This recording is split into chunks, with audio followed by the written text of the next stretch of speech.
Hello guys, welcome back. तो आप लोगों ने लोकी का सीजन 1 तो देखा ही होगा, इसलिए तो आप यहाँ पे हो। तो खैर मैं फिर भी आप लोगों को याद करवाता चलूं कि सिल्वी ने मार दिया था the Kang who he remain को। लोकी बहुत कोशिश करता है कि कैंग को बचा सके, लेकिन सिल्वी उसे पोर्टल से टीवीए में भेज देती है। लेकिन वो जब वापस आता है तो उसे वहाँ पे कोई भी नहीं पहचानता और वो वहाँ पे कैंग का बहुत बड़ा स्टैचू देखता है जो पहले वहाँ पे नहीं था, जिसे देख के ये पता चलता है कि कैंग को मारने से रियलिटी चेंज हो गई है और लोकी किसी और टाइमलाइन में होता है जहाँ पे टीवी में कोई भी उसे पहचान नहीं रहा होता। और उसके बाद सीजन 1 खत्म हो जाता है और अब देखते हैं आगे सीजन 2। चलिए मैं आपको बताता हूँ कि सीजन 2 में क्या क्या हुआ, और मैंने कोशिश किया है कि मैं सीजन 2 को बहुत ही अच्छे से एक्सप्लेन कर सकूं ताकि आप लोगों की जो कंफ्यूजन थी अभी तक वो खत्म हो सके। और अब लोकी टीवीए में आता है और मोबियस उससे मिलता है जो उसे बिल्कुल भी पहचान नहीं रहा होता, और मोबियस उसे कहता है कि अपने आप को मेरे हवाले कर दो ताकि मैं तुम्हारी मदद कर सकूं। लेकिन लोकी वहां से भागने की ट्राई करता है और एक कार पे जंप कर देता है, लेकिन वो वापस टीवीए में ही आकर गिरता है और वहां पे उसके सर पे मिस मिनट्स का टीवी गिरता है जिसपे डिफरेंट गैलेक्सीज की शाखाएं दिखाई दे रही होती हैं। और इसी वक्त लोकी वहां से टेलीपोर्ट होकर वापस उसी टाइमलाइन में चला जाता है जहां पे उसे सब जानते थे। और अब लोकी वही निशान जमीन पर देखता है जो कुछ देर पहले मिस मिनट्स का टीवी गिरने से उस फर्श पे पड़ा था।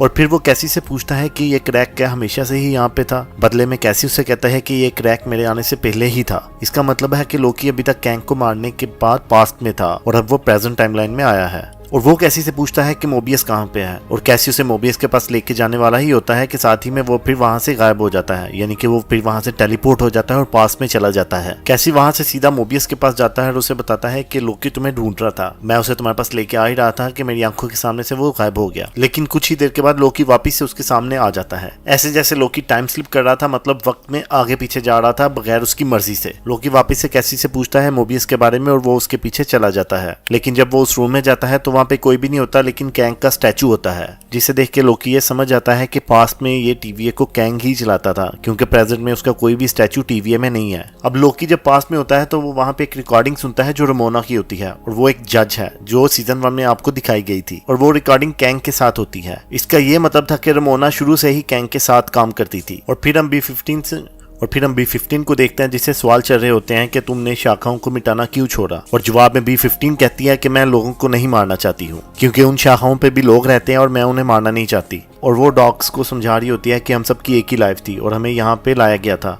और हमारी याददाश्त को मिटा दिया गया है। दरअसल वहाँ पे उन सबकी बातों का कंक्लूजन ये होता है कि वो लोग नई शाखाओं को रोकने के लिए कह रहे होते हैं, जिसका मतलब बहुत सी जिंदगियां जो अभी बनी हैं या बन रही हैं उन सबको मार देना। लेकिन मोबियस और B15 इस बात के लिए नहीं मानते। उनकी ये सब बातें चल ही रही होती हैं कि लोकी वहां से टाइम स्लिप होकर प्रेजेंट में आ जाता है और मोबियस उसे पहचान लेता है। लोकी ने कुछ देर पहले जो रिकॉर्डिंग सुनी थी वो इसी रूम में थी, और उसने जो स्टैचू देखा था वो भी इसी रूम में था। तो वो एक छड़ी पकड़कर दीवार पर मारता है और दीवार के पीछे से कैंग का स्टैचू निकल आता है और मोबियस उसे लेके वहां से चला जाता है। लोकी मोबियस को बताता है कि उन लोगों ने मिलकर कैंग को मार दिया। मैं सिल्वी को रोक रहा था, लेकिन सिल्वी ने जानबूझकर कैंग को मार दिया और उसे मारने के नतीजे बहुत ही ज्यादा खतरनाक हैं। उसे तो मार दिया है, लेकिन उसके जैसे न जाने कितने अबोर्ड आ रहे हैं। लोकी मोबियस को बताता है कि वो तो बस एक जंग को रोक रहा था और सिल्वी ने पकड़कर उसे ही मार दिया, और अब जब टाइम कीपर ही नहीं है तो बहुत ज्यादा शाखाएं बनेगी और बहुत ज्यादा कैंग के वेरिएंट बनेंगे। मोबियस लोकी की सारी बातों को सुन रहा होता है और उन सारी बातों को समझ जाता है। मोबियस उसे पूछता है कि तुम ऐसे कैसे उस रूम में आ गए, जिस पर लोकी उसे सारी बात समझाता है कि कैसे वो पास से प्रेजेंट में आ जा रहा है। लेकिन मोबियस उसकी बात पर यकीन नहीं करता है और एक बार फिर लोकी टाइम स्किप कर जाता है। मोबियस उसे आउरोबोरस के पास लेकर जाता है, जिसका शॉर्ट नेम ओबी होता है। मोबियस जाके ओबी को पूरी बात बताता है कि लोकी टाइम स्लिप कर रहा है। बातों ही बातों में ओबी बताता है कि वो यहाँ पे पिछले हजारों सालों से काम कर रहा है। पहले तो ओबी लोकी की बातों का यकीन नहीं करता है, लेकिन लोकी उसके सामने से गायब हो जाता है और ओबी ये देख के हैरान हो जाता है कि लोकी कैसे टाइम स्लिप कर रहा है टीवीए में, क्योंकि टीवीए में तो टाइम स्लिप हो ही नहीं सकता, लेकिन किसी वजह से ये हो रहा है। और अब इस बार जब लोकी टाइम स्लिप करता है ओबी के सामने, तो वो वापस से उसी रूम में ही आता है 100 साल पीछे,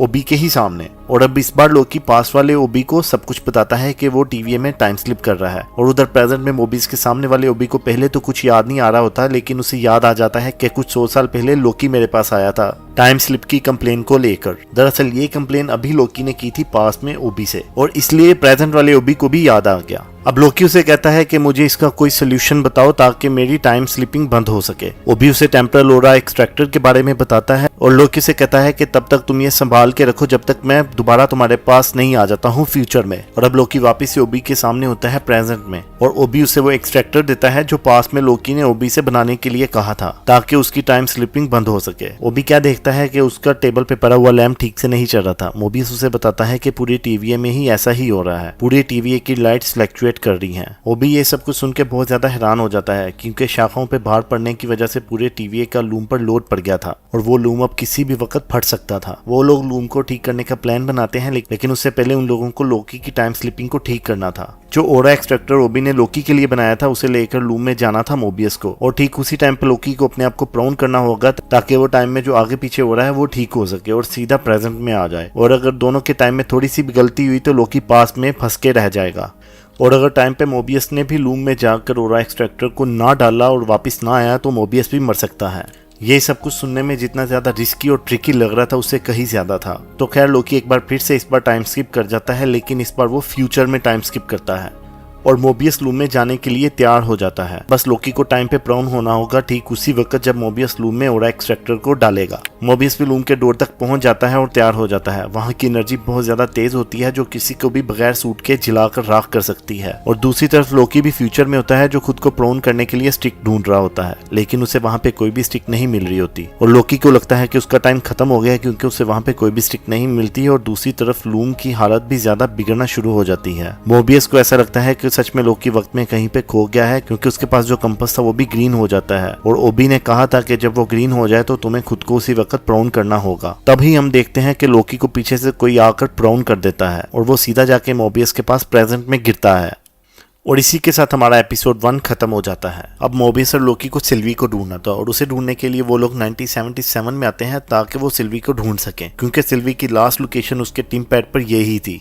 और सिल्वी को ढूंढने के लिए उनका एक एजेंट X5 भी यहाँ पे आता है ताकि वो सिल्वी को ढूंढ सके, लेकिन वो वापस नहीं आता और यहाँ पे आके वो एक फेमस फिल्म स्टार बन जाता है। अब मोबियस और लोकी X5 के पास जाते हैं क्योंकि वो भी सिल्वी को ढूंढने के लिए ही आया था और यकीनन वो जानता था कि सिल्वी कहाँ पे है। वो लोकी और मोबियस को देख के वहां से भागने की कोशिश करता है लेकिन पकड़ा जाता है और वो दोनों उसे वापस टीवीए में लेकर आ जाते हैं और उससे पूछताछ करने लगते हैं, लेकिन वो कहता है कि उसे कुछ भी नहीं पता कि सिल्वी कहाँ पे है। कैसी लोकी और मोबियस के पास आता है और बताता है कि मिस मिनट्स रेंसलियर की हेल्प कर रही है।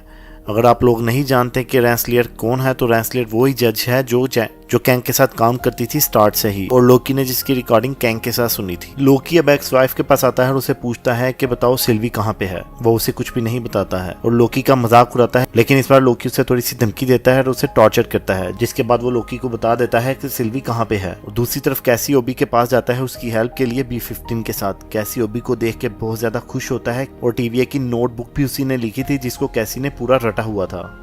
ओबी कहता है कि हम सब मरने वाले हैं और लूम को ठीक करना होगा और अगर लूम को ठीक ना किया तो सब कुछ फट जाएगा और हम मर जाएंगे। और लूम को ठीक करने के लिए डोर्स का ओपन होना बहुत ज्यादा जरूरी है और उन डोर्स को बस वही बंदा ओपन कर सकता है जिसने टीवीए को बनाया है, यानी कि द ही हू रिमेन्स ने, यानी कि कैंग ने, यानी कि कैंग और उसका कोई वेरिएंट ही बस डोर्स को ओपन कर सकता है अपने टेम्परल ओरा के साथ, यानी कि अपने डीएनए के साथ। और दूसरी तरफ वो लोग सिल्वी को ढूंढ लेते हैं और सिल्वी अपने काम पे होती है। लोकी जाके सिल्वी से कहता है कि मैं चाहता हूँ कि तुम बस एक बार मेरी बात सुन लो। लोकी सिल्वी को सारी सिचुएशन बताता है और उसे कहता है कि मैं वक्त में आगे पीछे घूम रहा था और जब मैं फ्यूचर में था तो मैंने वहां पे तुम्हें देखा था और तुम टीवीए में थी। सिल्वी को लोकी की सारी बातें बहुत ही ज्यादा फजूल लगती, लेकिन लोकी उसे कहता है कि वहां पे तुम थी और मुझे इसकी वजह जाननी है। पहले तो सिल्वी को लोकी की बात की समझ नहीं आती। लोकी सिल्वी को बताता है कि मैंने तुम्हें वहां पे देखा था टीवीए में अपने फ्यूचर में, लेकिन सिल्वी से कोई भी भाव नहीं देती है और कहती है कि मेरी तरफ से तुम भाड़ में जाओ। और उसी वक्त मोबियस वहां पे X5 को लेकर आ जाता है। ये टाइमलाइन हम इस वक्त जिस टाइमलाइन में है वो तबाह होने वाली है, टीवीए वाले उसे मिटाने वाले हैं। सिल्वी उसी वक्त X5 को हाथ लगाती है और वो सारा कुछ देख लेती है, जिसके बाद उसे पता चलता है X5 सच कह रहा है। टीवीए वाले यानी कि डार्क उन शाखों को मिटा रहे होते हैं जो बढ़ रही होती हैं ताकि लूम के ऊपर ज्यादा लोड ना पड़े और वो फटे ना। तीनों उस जगह पे जाते हैं जहाँ पे टीम पैड की मदद से वो लोग दूसरी शाखाओं को मिटा रहे थे। 30% टाइमलाइंस को वो लोग खत्म कर चुके थे। मोबियस, लोकी और सिल्वी वहां पे जाके उनसे फाइट करते हैं और उनको रोक लेते हैं। नुकसान तो अभी भी बहुत हो चुका था, लेकिन इतना नहीं कि वापसी ना हो सके। वो लोग उन सब लोगों को बंदी बना लेते हैं और वापस टीवीए में लेकर आ जाते हैं। टीवीए की ऑफिशियल अथॉरिटीज ने उन सभी टाइमलाइंस को मिटा तो दिया था, जिससे लोकी को थोड़ा सा टाइम और मिल गया था, लेकिन बदले में उन टाइमलाइंस पर जितनी मासूम जिंदगियां थी, उन सबको अपनी जिंदगी से हाथ धोना पड़ा। अभी भी बहुत ज्यादा काम बाकी था। रेंसलेयर भी गायब थी, मिस मिनट्स भी गायब थी जो टीवीए को संभालती थी, और उन सबके गायब होने की आखिर क्या वजह हो सकती थी। उसी वक्त रेंसलर के टीम पैड यानी कि रमोना रेंसलर के टीम पैड पे उन लोगों को सिग्नल मिलता है और सिल्वी भी लोकी को छोड़कर वहां से चली जाती है और कहती है कि मैं यहाँ पे इसलिए नहीं रहना चाहती, यहाँ पे मासूम लोगों की जिंदगियां ली जाती हैं। और इसी के साथ हमारा ये सेकंड एपिसोड भी खत्म हो जाता है। और अब बारी आती है मिस मिनट्स और रेंसलर को ढूंढने की। थर्ड एपिसोड के स्टार्ट में ही हमें शिकागो दिखाया जाता है 1868 में और वहां पे हमें मिस रेंसलर दिखाई जाती है। हमें वहां पे मिस मिनट्स और रेंसलर भी मिलती हैं जो दोनों एक साथ होती हैं। मिस मिनट्स कहती हैं कि कैंग ने कहा था कि कभी अगर मुझे कुछ हो जाता है तो तुम्हें मेरा पार्सल किसी को देना होगा 1868 में, जो कैंग का ही एक वेरिएंट है लेकिन वो अभी एक छोटा सा बच्चा होता है। मिस मिनट्स उसे कहती हैं कि हमारा ये पार्सल उसे देने के बाद हमारा द नेक्स्ट वी रिमेन यही बनेगा और हम दोनों मिलकर इसके साथ राज करेंगे। और वो ऐसा ही करती है और वो ये बुक उस रूम में फेंक देती है जिसे एक बच्चा उठा लेता है और वो बुक कोई और नहीं बस टीवीए की होती है। अब वापस हम लोकी को देखते हैं जो उस टेम्परल रूम के रूम में होता है और रूम की सिचुएशन थोड़ी सी बेहतर होती है क्योंकि टीवीए की अथॉरिटीज ने बहुत सी टाइमलाइंस को मिटा दिया था, लेकिन अभी भी सेम प्रॉब्लम थी, वो लोग रूम के डोर को ओपन नहीं कर सकते थे क्योंकि उसके लिए कैंग या उसके किसी वेरिएंट का डीएनए लगेगा, फिर ही वो रूम का डोर ओपन होगा। और अब ओबी उनको बताता है कि हमें रूम की कैपेसिटी को बढ़ाना होगा क्योंकि रूम की हालत फिर खराब होती जा रही है। फिर उनको कैसी बताता है कि हमें मिस मिनट्स को ढूंढना होगा लेकिन हमें मिस मिनट्स की लोकेशन का नहीं पता है, हमें बस ये पता है कि रेंसलर के टीम पैड में थोड़ी सी हरकत देखी गई है। अब वो लोग सीधा 1893 में आते हैं क्योंकि रेंसलर के टीम पैड पे जो लास्ट लोकेशन थी वो यही थी। वो 1893 में यहाँ पे आई थी अपने टीम पैड से। लेकिन एक बात लोकी और मोबियस को समझ नहीं आ रही होती कि कोई एक ही बार दो जगह पर क्यों आएगा डिफरेंट ईयर्स में। लोकी मोबियस से कहता है कि हो सकता है कि रमोना को गलती लग गई हो और वो 1868 में गलती से चली गई हो और वो दोबारा वापस 1898 में आई हो। लेकिन मोबियस उसे कहता है कि मिस रेंसलर इतनी बड़ी गलती नहीं कर सकती, वो अपने काम में बहुत ज्यादा प्रोफेशनल है। अभी तक दोनों को ये समझ नहीं आ रही थी कि मिस रेंसलर यानी कि रमोना 25 साल आगे क्यों आई। और फिर वो लोग ढूंढ रहे होते हैं मिस रेंसलर को, लेकिन वहां पे उन्हें मिस मिनट्स के बारे में न्यूज मिलती है जो लोगों को डरा रही होती है भूतिया घड़ी के नाम से। और वो लोग मिस मिनट्स का पीछा करने के लिए उसकी जगह पर जाते हैं और उन्हें वहां पे मिस रेंसलर भी मिल जाती है। और वहां जाने का उन्हें एक और भी फायदा होता है कि साइंटिस्ट की ऑक्शन में उन लोगों को द ही हू रिमेन का वेरिएंट मिल जाता है और लोकी उसे पहचान जाता है। कैंग का वो वेरिएंट लूम पे एक एक्सपेरिमेंट कर रहा होता है जो उसने टीवीए की बुक में पढ़ा था। दरअसल वो टीवीए की बुक जो 1968 मिस रेंसलर ने खिड़की में फेंकी थी वो इसी कैंग के घर में फेंकी थी जब वो एक बच्चा था। अब इसके पास वो सारी इन्फॉर्मेशन थी टीवीए को लेके जिसके बाद वो टीवीए पे रूल कर सकता था या टीवीए को चला सकता था। और यही कैंग का प्लान भी था, लेकिन कैंग का ये वेरिएंट दिल का थोड़ा सा अच्छा था। अब ये वाला कैंग का वेरिएंट इनके बहुत ज्यादा काम का था क्योंकि इसके टेम्परल लोरा से वो लूम के डोर्स को अनलॉक कर सकते थे। ये कैंग का वेरिएंट जिसका नाम टाइमली था, जिसकी वजह से हर कोई उससे अपने पैसे वापस लेना चाहता था और उसे वहां से भागना पड़ता है। उसी दौरान वहां पे सिल्वी आ जाती है और कैंग के वेरिएंट पर हमला कर देती है, लेकिन लोकी उसे टाइमली पे हमला करने से रोकता है और उसे मारने नहीं देता। लोकी सिल्वी को समझाता है कि लूम की हालत बहुत ज्यादा खराब है, अगर लूम खराब हो गया तो तुम्हारे पास भी कोई जिंदगी नहीं बचेगी, फिर तुम भी नहीं रहोगी और ये भी, तो इसलिए मैं तुम्हें इसे नहीं मारने दे सकता क्योंकि इसकी हमें बहुत ज्यादा जरूरत है और इसके टेम्परल लोरा के बगैर लूम के डोर्स को ओपन नहीं कर सकते। और सिल्वी लोकी की बात को थोड़ा बहुत समझ जाती है और उसे नहीं मारती। लेकिन तभी वहां पे मिस रेंसलर और मिस मिनट्स आ जाती हैं और मौका देखकर वो टाइमली को अपने साथ लेकर भाग जाती हैं और उसे अपने साथ लेके जाकर मिस मिनट्स उसे सारा कुछ बताती है टीवीए के बारे में और उससे साथ में ये भी बताती है कि लोकी ने ही उसके वेरिएंट को मारा था यानी कि कैंग को। और टाइमली ने पहले से ही अपने एक्सपेरिमेंट में लूम को ठीक करने के तरीकों के बारे में अपनी एक बुक में लिखा हुआ था और उसके पास वो मल्टीप्लायर भी होता है जो उसने लूम की कैपेसिटी को बढ़ाने के लिए बनाया होता है। वो अब अपनी लैब में आता है और वहां पे उसके साथ मिस मिनट्स भी होती हैं। मिस मिनट्स रमोना को झांसा देती है ताकि वो टाइमली को अपने साथ लेके अकेले ही भाग जाए और वो ऐसा ही करती है। मिस मिनट्स वहां पे उसे बताती है कि तुमने यानी कि कैंग ने मुझे बनाया था और वक्त के साथ साथ तुम मुझे अपग्रेड करते रहे और फिर मैं बन गई मिस मिनट्स जो पूरे टीवीए को संभालती थी। मिस मिनट्स उसे कहती है कि तुम मुझे अपनी गर्लफ्रेंड बना के भी रख सकते थे। विक्टर टाइमली को उसकी बातों से थोड़ा सा शक आता है और वो टीम पैड से मिस मिनट्स को बंद कर देता है और मिस मिनट्स गायब हो जाती है। लेकिन अचानक वहां से फिर मिस रेंसलर आ जाती है और उसे मारने की धमकी देती है। तभी वहां पे लोकी और मोबियस भी आ जाते हैं और रमोना को समझाते हैं कि इसे मत मारना, अगर तुमने इसे मारा तो सब कुछ खत्म हो जाएगा। वो उसे मारने ही लगती है। उसी वक्त वहां पे सिल्वी सिल्वी आ जाती है और मिस मिनट्स और रमोना को वहाँ पे फेंक देती है जहाँ पे कैंग को मारा था वक्त के एंड पे, और कैंग का कंकाल अभी तक वहाँ पे ही पड़ा हुआ था। अब मिस मिनट्स उसे वहाँ पे अपनी कुछ पुरानी यादें दिखाती हैं उसी जगह पे जहाँ पे मिस रेंसलर कैंग के साथ थी और मिशन पूरा करने की बातें कर रहे थे। और मिशन पूरा करने के बाद कैंग मिस मिनट्स को कहता है कि रमोना की यादें मिटा दो, बल्कि उन सब की यादें मिटा दो जो टीवीए में काम करते हैं। तो खैर विक्टर टाइमली को लोकी और मोबियस टीवीए में ले आते हैं। अब वो दोनों विक्टर को ओबी के पास लेकर आते हैं और हैरानगी की बात यह होती है कि ओबी ने अपना सारा कुछ विक्टर टाइमली नाम के बंदे से ही सीखा था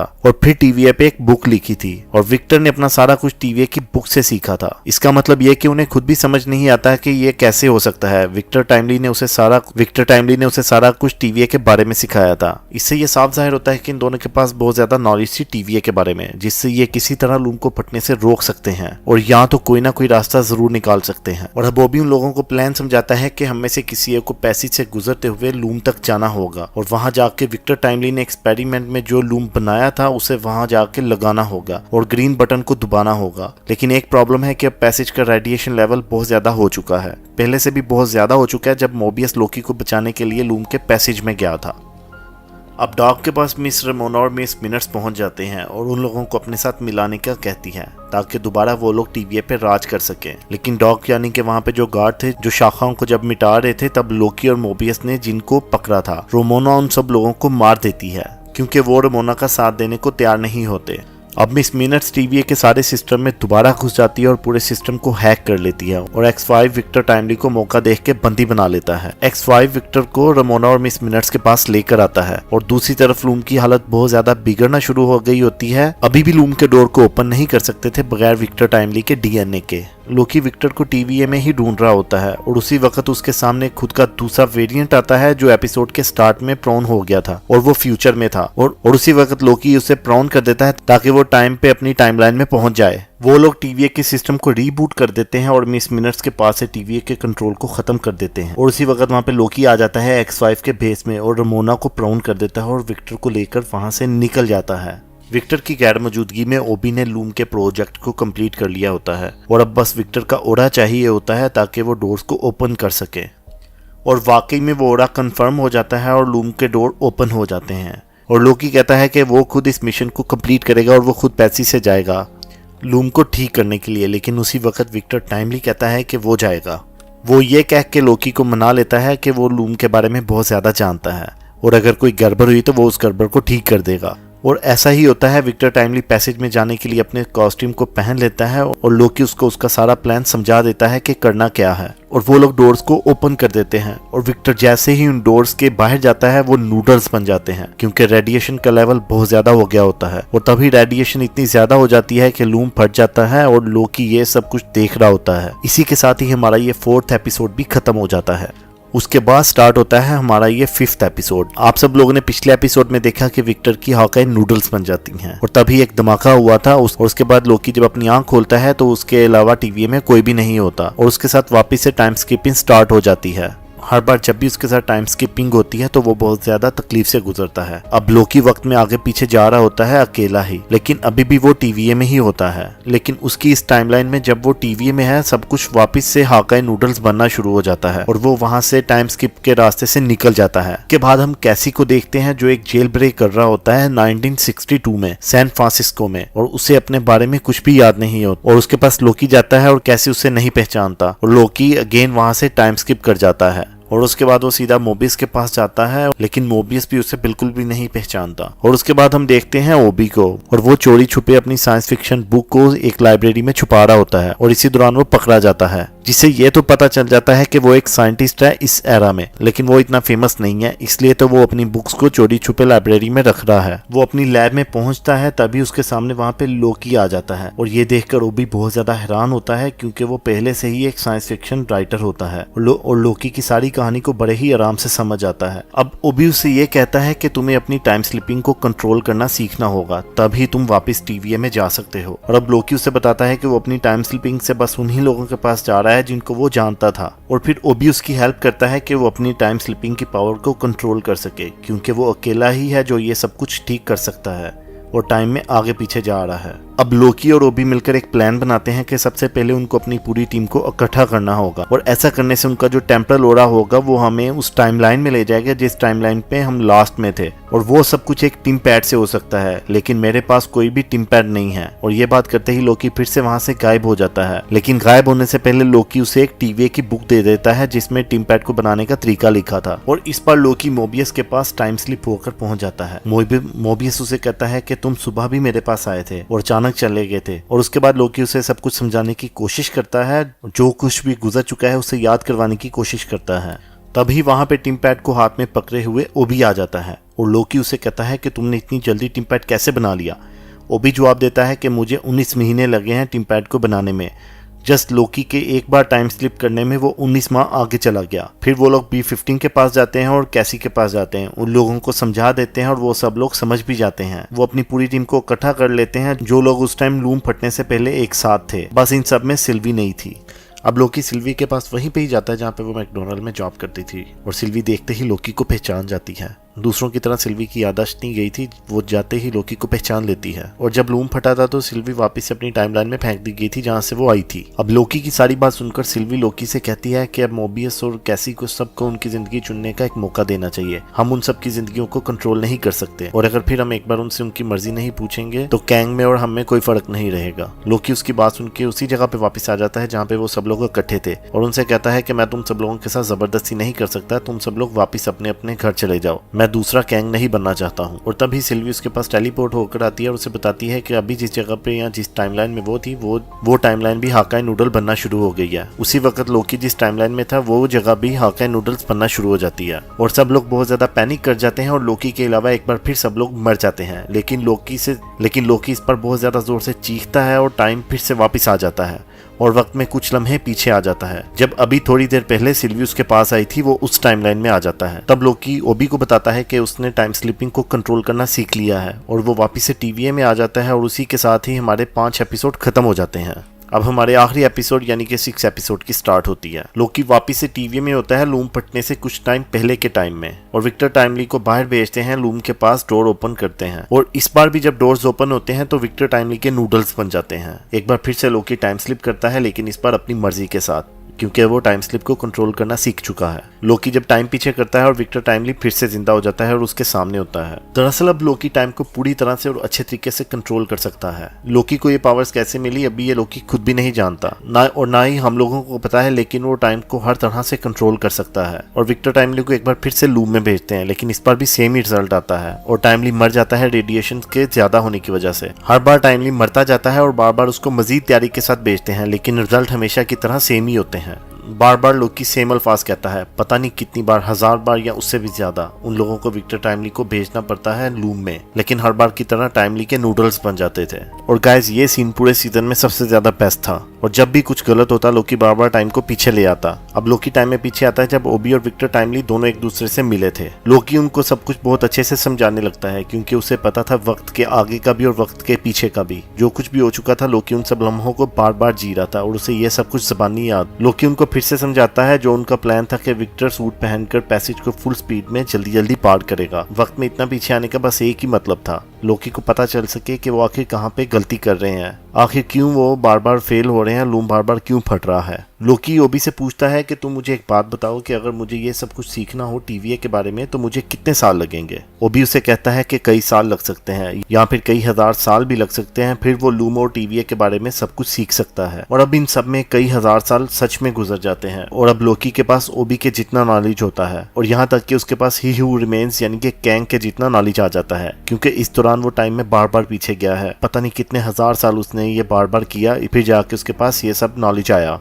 क्योंकि उसने 1000 सालों से भी ज्यादा स्टडी की है टीवीए के बारे में। ये सब कुछ सुनने में जितना एक्साइटेड लग रहा है गाइस, उससे कहीं ज्यादा एक्साइटेड है ये। और इस बार लोकी खुद बनाता है एक्सट्रैक्टर को लूम के लिए। वो वापस से विक्टर टाइमली को पैसेज में भेजता है, और इस बार उसे सब कुछ अच्छे से समझाता है और बताता है, पिछली सारी गलतियों को याद करते हुए, क्योंकि टाइमली के लिए तो ये सब कुछ पहली बार था, लेकिन लोकी के लिए ये सब कुछ मेरे ख्याल से 1 लाख से भी ज्यादा बार था। एक बार फिर से पैसेज के गेट ओपन होते हैं और टाइमली पैसेज के पास जाता है, लेकिन इस बार उसके नूडल्स नहीं बनते, और वो मल्टीप्लायर को लूम में अपलोड कर देता है। और ग्रीन बटन को दबाकर वापस आ जाता है और लूम कुछ देर के लिए स्टेबल हो जाता है। लेकिन लूम फिर से ओवरलोड होना शुरू हो जाता है और शाखाओं का लोड नहीं उठा पाता क्योंकि शाखाओं की क्वांटिटी बहुत ज्यादा होती है। अब इनके सामने जो प्रॉब्लम थी वो प्रॉब्लम ये थी कि ये शाखाओं की मिकदार बहुत ज्यादा होती है। ये शाखाएं कभी भी बढ़ना नहीं रुक सकती और इनको रोकना किसी भी ऐसी डिवाइस का काम नहीं है जो टीवीए में बनी हो। आसान अल्फाज में वो लूम की कैपेसिटी को कितना भी बढ़ा दें वो कभी भी काफी नहीं होगा। एक बार फिर से लोकी टाइम में पीछे जाता है और इस बार टाइम में वो उस जगह पे जाता है जहाँ पे सिल्वी ने कैंग को मारा था, यानी कि पिछले सीजन में, और सिल्वी को उसे मारने से रोकता है। लेकिन सिल्वी उसकी कोई भी बात नहीं मानती और कैंग को मार देती है।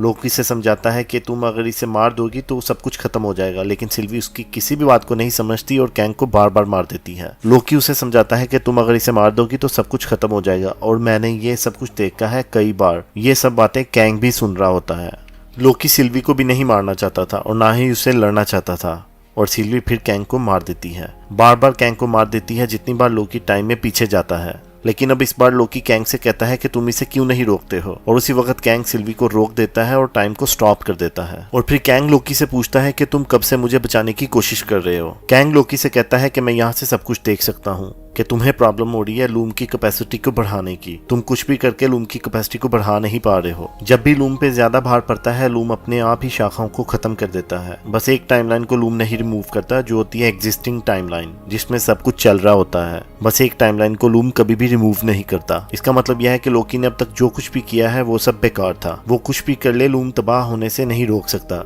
लेकिन वो तभी कैंग के बोर्ड पे एक इक्वेशन देखता है और कैंग को कहता है कि मैं ठीक कर लूंगा, कोई ना कोई रास्ता निकाल लूंगा। या तो वो सिल्वी को मार दे और कैंग को बचा ले, या लूम को तोड़ दे, और वो दोनों ही ऑप्शंस को कंसीडर नहीं करता। सिल्वी से वो बहुत ज्यादा प्यार करता है और अगर उसे नहीं मारता तो ये सारा कुछ ऐसे ही चलता रहेगा। अब लोकी सिल्वी के पास जाता है उसकी टाइमलाइन में और उसे सब कुछ बताता है। अगर लूम फट जाता है तो उससे बस ये होगा कि सारी शाखाएं मर जाएंगी। बस एक टाइमलाइन बचेगी जो मेन टाइमलाइन होगी। इस सब को रोकने का बस एक ही तरीका है कि तुम बस हु ही रिमेन्स यानी कि कैंग को ना मारो। और सिल्वी कहती है या तो फिर तुम मुझे मार दो, ये सब कुछ होने से रोक सकते। लेकिन लोकी तो सिल्वी से प्यार करता है, उसे कैसे मार सकता था। और कैंग को तो सिल्वी ऑलरेडी मार चुकी है और अगर सिल्वी को कैंग को मारने से रोकता है तो उसका एक ही हल है कि सिल्वी को मरना होगा। तो खैर लोकी को सिल्वी से बात करते हुए एक आइडिया आता है। वो सीधा अपनी मेन टाइमलाइन में यानी कि टीवीए में वापस आ जाता है और वो वापस आकर टीवीए में लूम के डोर्स को ओपन करता है और देखते ही देखते सारी टाइमलाइंस और शाखाएं मरने लगती और लोकी उन शाखाओं को पकड़ना शुरू करता है और उन शाखाओं को अपने जादू से जिंदा करना शुरू कर देता है और पैसे से होते हुए सब शाखाओं को पकड़ना शुरू करता है और उसका सूट भी बदलना शुरू हो जाता है और उसके सर पे जो हेलमेट आता है उस पे 2 सींग होते हैं। सब कुछ बहुत ज्यादा कमाल का था और सब शाखाओं को पकड़ के वो जाके एक चेयर पर बैठ जाता है और एक ट्री की शेप बन जाती है और इसका जो मतलब है वो मैं आपको समझाता हूँ। देखें लोकी को ये सबसे पहले ख्याल कब आया होगा कि वो लूम को खुद के साथ रिप्लेस कर सकता है। जब अभी कुछ देर पहले वो कैंग के साथ बात कर रहा था तो उसके बोर्ड पे उसने एक इक्वेशन देखी थी और अब लोकी के पास टीवीए के कैंग के जितना नॉलेज भी था और वो अब ये समझ गया था कि इसके अल्टरनेटिव वे क्या हो सकते हैं और इसका अल्टरनेटिव वे बस यही था कि लोकी खुद को लूम के साथ रिप्लेस कर दे और लूम की जगह पे खुद ही सारी शाखाओं को कंट्रोल करे और वो एक ट्री की शेप ले लेता है। इसका मतलब ये होता है कि अब कितनी ही ज्यादा शाखाएं क्यों ना बने लोकी को या टीवीए को अब इससे कोई फर्क नहीं पड़ेगा और अब लोकी खुद ही पास्ट भी है, प्रेजेंट भी है और फ्यूचर भी है। उसके पास इतनी पावर्स हैं कि वो किसी को भी टाइमलाइन से खत्म कर सकता है। लेकिन लोकी का ये सब कुछ करने का और अपनी लाइफ को सेक्रीफाइस करने का बस एक ही मतलब था कि सारी शाखाएं भरें और उनको कोई भी खत्म करने वाला ना हो। उसके बाद हम प्रेजेंट में आते हैं जहाँ पे मोबियस की टेबल पे एक फाइल पड़ी होती है जिसमें वो टाइमलाइंस को खत्म करने का काम नहीं करते, वो बल्कि कैंग और उसके वेरिएंट पर नजर रखे हुए थे। इसी के साथ हमारा ये सीजन लोकी 2 खत्म हो जाता है और लोकी अपने सिंहासन पर बैठे हुए सब पे नजर रखे हुए है। प्रॉबेबली ये लोकी का लास्ट सीजन होगा। अगर आपको ये वीडियो पसंद आई है तो प्लीज चैनल को लाइक करें, शेयर करें और सब्सक्राइब करें। बहुत मुश्किल से ये सारी वीडियो बनी है।